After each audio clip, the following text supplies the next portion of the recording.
Oui, tout le monde dort encore. 6 heures du matin dans le quartier de la Cerisay à Villiers-le-Bel.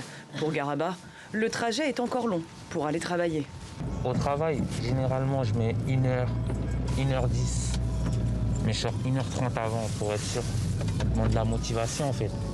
1h30 de route, c'est pas tout le monde qui va le faire. De la motivation, Garaba en a, beaucoup même.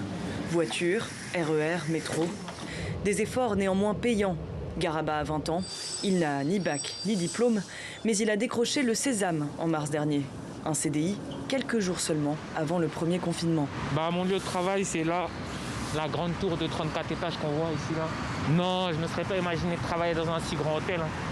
Franchement, pour moi, j'avais pas les compétences pour, pas les codes. Faut être carré en gros. Des codes, des attitudes, des postures, appris grâce à sa rencontre avec les déterminés. Cette association signe des partenariats avec des entreprises pour insérer des jeunes issus de quartiers prioritaires. Alors, depuis 1 an, Garaba troque le jogging contre la chemise, reflet d'une nouvelle identité. Devant moi, je vois quelqu'un de professionnel. Mais dans quelques années, je serai encore plus professionnel que ça. Ça va, monsieur Traoré? Ça va et vous? Ça va, merci, voilà. Merci. Pour l'instant, Garaba est employé d'étage, mais il a l'ambition de gagner des galons grâce aux déterminés. Comment va? Ça va? Ça se passe bien? Ouais. Aujourd'hui, chaque jeune qui est recruté là, dans ce programme-là, il ne va pas rester à ce poste-là toute sa vie.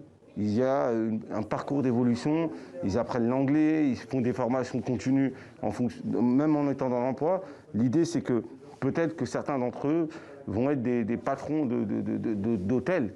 C'est ce qu'on souhaite. Comme Garaba, ils sont nombreux à manquer de perspectives et surtout de réseau. Il faut donc trouver des passerelles pour faire rencontrer ces deux mondes que tout oppose en apparence.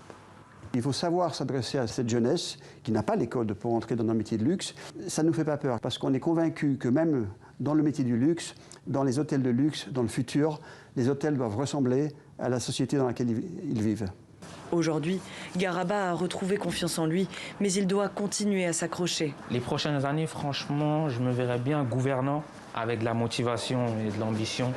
Je peux y arriver. L'avenir semble se dégager.